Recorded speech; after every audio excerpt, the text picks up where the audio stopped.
Huwag niyo makalimutan po sa YouTube Almond.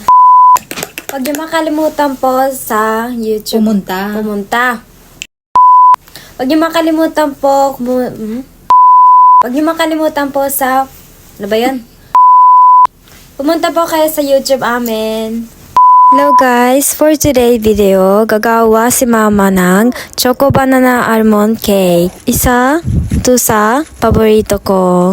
Ginagawa ni mama na merienda. Dito gagamit lang si mama ng pancake mix, itlog, condensed milk, butter, cocoa, milk, almond at saging. Sa isang tasa, madudurog si mama ng saging. Tapos, ilagay ng condensed milk, butter, gatas, itlog at cocoa na sinala.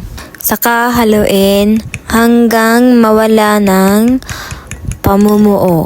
Saka nagpatak si mama ng almond oil at haluin ulit. Lagay na din ang almond chips at magdadagdag ng condensed milk. Tapos haluin.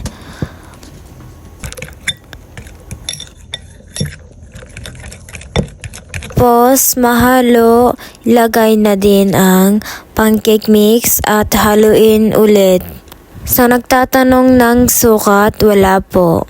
Kasi pag si mama ang nagluluto, tansyahan ng lasa gusto niya kasi palagi masarap. Kaya bahala na kayo sa lasa nyo kung magdadagdag pa ba kayo ng tamis o hindi na. Okay ba? Tapos ilagay sa tray at i-bake sa 180 na init at hayaang maluto sa loob ng 45 minuto. Pag maluto na, palamigin konti at hiwain ng saktong makakain.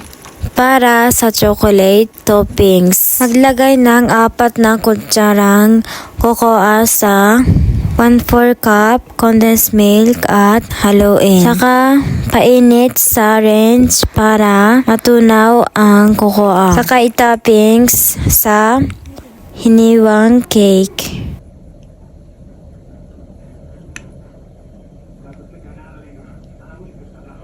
Tapos, lagyan ng whipped cream. Kayo na bahala kahit wala.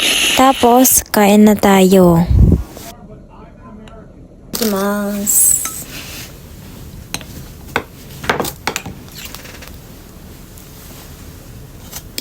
Ano lasa? More banana. Masarap pa? Sakto lang. Sarap. Pumunta po kayo sa YouTube Almond.